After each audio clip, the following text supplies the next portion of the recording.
if you love my barely prepared content here, then you'll love my completely unprepared content on my streaming channel, which is youtube.com/grimstreams, which is pretty easy to remember. Hello lovelies. Did you miss me? I hope you missed me. I know I've been away for some time, and I'm coming back in on something very inside baseball, something very personal, and I'm going to be a lot less level-headed and kind than I usually am, which I'll probably end up regretting because it's something people always say when they're trying to defend me. But I think I've had the right, I think I've earned the right to be pissed off, to be angry, to be less reasonable and level-headed than usual. But because I've been away for a long time, I'll tack on some housekeeping. So if that's what you're here for and you don't want the rest, skip to the end. Come with me, if you will, back in time to 2012 or thereabouts. Diddly-doo, diddly-doo, diddly-doo, diddly-doo. Back then, in 2012, there was a kerfuffle around the new, at the time, Tomb Raider reboot, and a scene in which Lara Croft seemed to be about to be sexually assaulted, though it didn't turn out that way. An interesting girl. I think she found it rather enjoyable. This was part of a preview at E3 in 2012, if memory serves. That's when the fuss was. The game wasn't out till 2013. This was post-Sarkeesian, pre-Gamergate. Things weren't as bad as they are now, and a large section of the gaming audience at the time reacted with incredulity and hostility towards an attempt at social censure coming from inside the gaming and creative space. This is one of those things that helped seed the ground for Gamergate. Those of us who were alarmed, as it turns out, were right to be alarmed. That's no mistake. It's an attack! I bring this up because it seems like, once again, I have to address certain boneheaded and erroneous accusations towards me. Why has all this come up again now? Well, Wizards of the Coast is re-releasing old retro Dragon magazines, reprinting old articles, and I wrote a mini-adventure for them in 2010 for 4th edition, and that's come up and it's been reprinted. Cross City Race, which was intended to show off extended challenges and a non-combat encounter for the game. One of the few things I actually really liked about 4th edition was the extended challenges. Namely, and this is going to make monetization impossible, the problem that these people seem to have is that they think I have advocated for non-consensual rape roleplay in tabletop, or that I'm a rape advocate of some sort in general, and the idea that I defended a child rape scenario run at a UK convention, which also caused quite a kerfuffle some time ago now. So how is it that I, normally mellow and measured Mr. Grimm, albeit admittedly a little bit filthy-minded, granted, how is it that I can possibly get tarred with this child rape advocate label?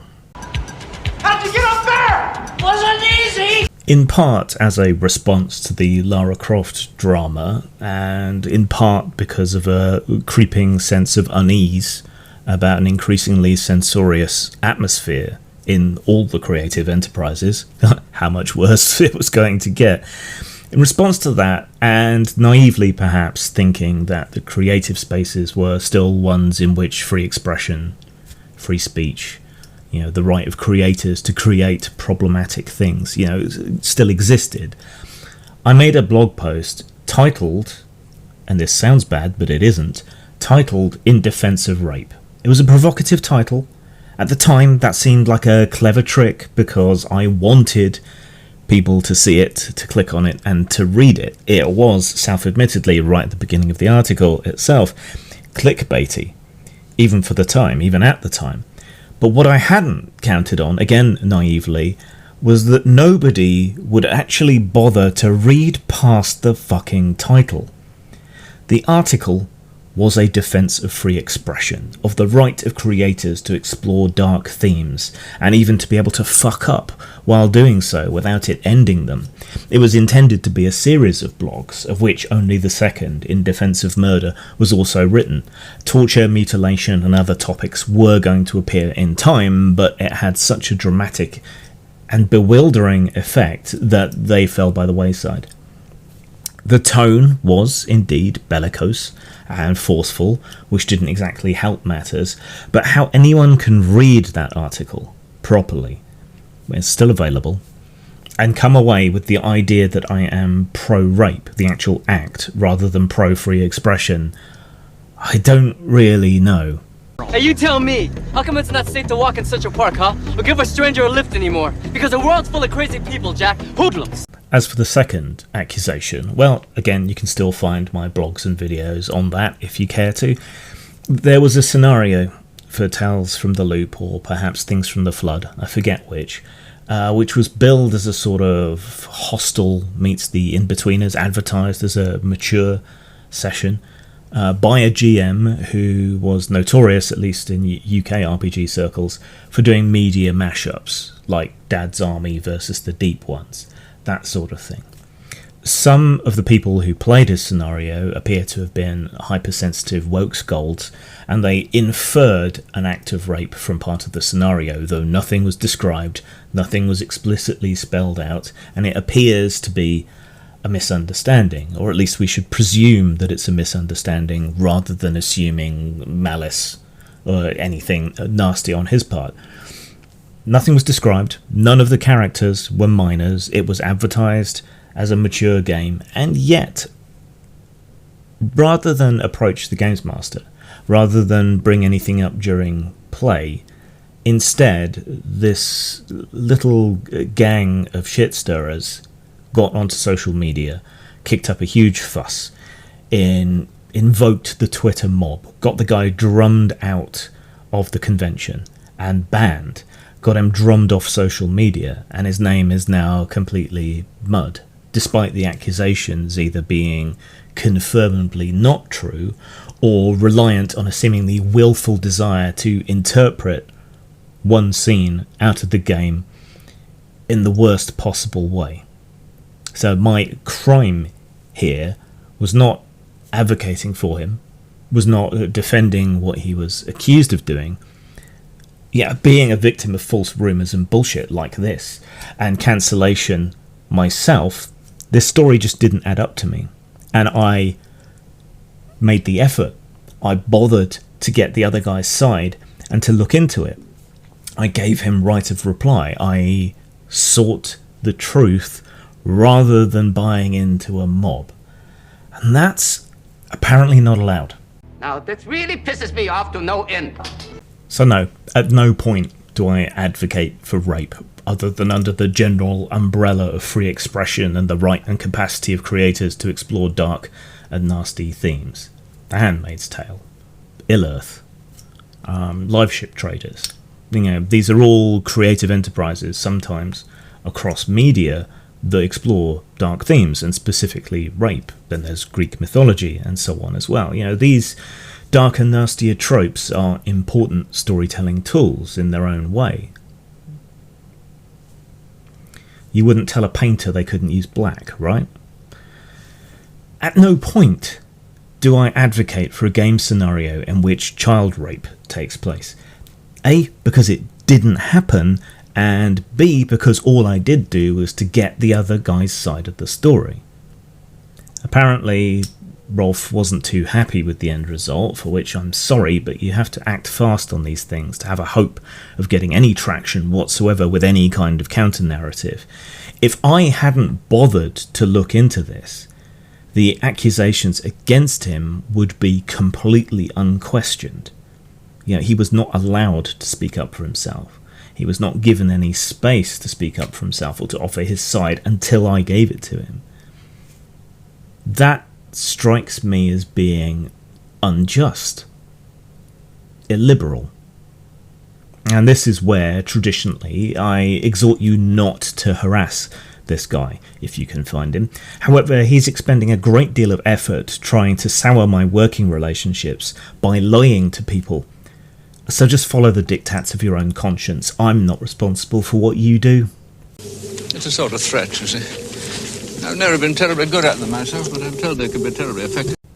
So here's my question. At what point am I allowed to be pissed off about this? I've been putting up with this bullshit since at its earliest inception, probably around 2010, when a few people took issue with Hentacle and were largely laughed off by most people. But now we have this fucking bullshitter trying to cancel an article I wrote in 2010 on the basis of an article I wrote in 2012, which they clearly haven't read, in 2020. Is a decade of harassment and slander and libel and lies and lost opportunities, soured relationships on the basis of bullshit. Is that sufficient justification for me to get pissed off? Am I allowed to face my accusers in the way that I gave Rolf the opportunity to face his accusers? Am I allowed to call them out for lying about me? Or is that trolling? Or is it in itself somehow evidence that, no, it was me that was in the wrong? And I'm guilty somehow. I mean, your Kafka traps are elegant, but a man with nothing to lose has nothing to lose. Tell me more about this man Houdini. Let me make this as simple and unambiguous as I think is possible, because there's nuance in all things. It gives me a headache just trying to think down to your level. Grim no argue for rape. Grim no argue for non-consensual rape scene in RPG. Grim no argue for child rape in convention scenario. Grim argue for free speech. Grim argue for free expression. Grim argue for right of artists. Grim argue for right of artists to fuck up from time to time. Grim argue for right of reply. Grim argue for investigation and truth seek. Grim argue for free thought. Grim argue moral panic bad. Perhaps I'm old and tired, but I always think the chances of finding out what really is going on are so absurdly remote that the only thing to do is to say, hang the sense of it and just keep yourself occupied. So am I allowed to defend myself yet? Is it understandable that I am losing my considerable cool after 10 fucking years of this horse shit? How can you fight back against this BS? And can you? Zack Smith sued one of the people harassing him. That got his opposition a payday more than the legal costs and did absolutely nothing to stem the tide of rumour and vitriol aimed towards him. It seems pointless to me to do so, because it's not really any sort of remedy. It's just a stress and a waste of time. Even when you win in this situation, the law doesn't matter. That's a worrying position to be in, isn't it? Even at my angriest, I don't want to see those who take up against me ruined. Most of them are motivated by good intentions. A lot of bad things are done for good reasons, I guess. Well, bad reasons, by good people. They're just thick as mints, and their followers going along with the herd and making don't hurt me noises. I'd love to just say fuck 'em, but the truth is it does get to me from time to time, especially when I look back on how long it has been going on. And I think I've earned the right to be pissed off. But my pissed off tends to be kind of like this. Cold. Calculating. But no less angry for it. A minute, I'm a reasonable guy, but I've just experienced some very unreasonable things.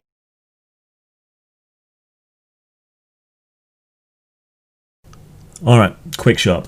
I haven't been on because partially I've been quite burnt out, and because I was finishing layout on Grimdark, which is an alternative suite of rules for 5th edition D&D, so that if you want to get some of that old school feel and some of that peril, and you want to play more of a low fantasy game, you'll have the options to do so, and that you can drag your 5e loving people along with you, rather than trying to get them to embrace a new system or a genuine old school system. Yeah, it's not old school in terms of simplicity, but it is old school in terms of deadliness and so on, and you'll be able to get some insights into Whitechester from Grimdark. So that's been part of it as well. I finished that yesterday, and just as I'd finished uploading it and promoting it, there was a huge thunderstorm here. The power was out over most of Hampshire, but here, locally, the transformer was struck by lightning. So flash, boom, very immediate, and it's not that far away, maybe 500 meters at the most. That's what was struck. So that was fun. And then even after that, the phone lines and the internet were off until this morning, along with the power. So yeah, interesting times here. Hopefully I'll still be able to connect later today and be able to run the Tabletopless game, which is tonight, 10 PM UK on Plexstorm. Just search for Tabletopless, you'll find that there, and hopefully again the power and everything will be fine for tomorrow. But I've lost half a day of work, so I have a lot of catching up to do, which is why, well, I don't know why I'm wasting time making a video when I could be doing the other work that needs doing, but here we all are. And I felt it was good to give you an update and to let you know that Grimdark was out, though I'll probably do a proper video on that itself. That's really about it. Yeah, this stuff keeps coming up over and over again, and it's been a decade, depending where you want to count from, and it's like you're not allowed to argue back. You're not allowed to point out where people are wrong. And if you do, you just get silenced more and cancelled more for protesting your innocence, even if you have the receipts. And people will even read the receipts and not see what you were saying, what you were doing, claim to know your mind better than you do. It's a very shitty situation. And it does just piss me off from time to time, and from time to time I have to fight back for my own sanity, not for any utilitarian reasons, because it's not going to make any difference. And that's frustrating. And it's in microcosm what I think we're seeing in macrocosm. The recent shootings in the States and so on. You look at the conservative side of what people are saying, and it bears little or no relation to what the liberal side are saying and passing around about it. It's no one's interested in objective reality. It's not that objective reality doesn't exist. Of course it exists. Yeah, it still exists. But both left and right have adopted what we shall simplistically call postmodern reinterpretation of reality. And I think the frustrated middle is largely made up of rationalists and empiricists. Disappointing. If there are any of these more recent topics that you want me to make a video on that I haven't in the last couple of weeks, let me know and I'll try and get around to them, and go buy Grimdark. Zang. Old Fat Punks is part caper, part comedy, part nostalgia and part commentary. It follows three aging punks as they build themselves up for one big, nihilistic last hurrah. You can buy Old Fat Punks at Amazon, Drive-Thru Fiction or Lulu.com. Follow the links below or search on those sites.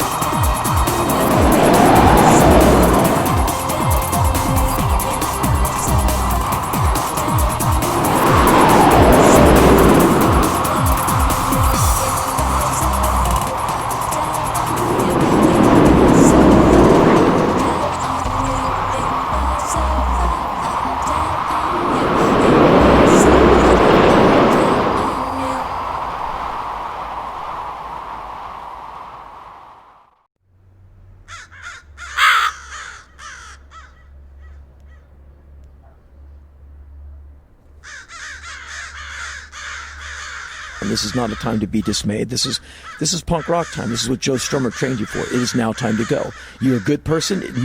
That means more now than ever.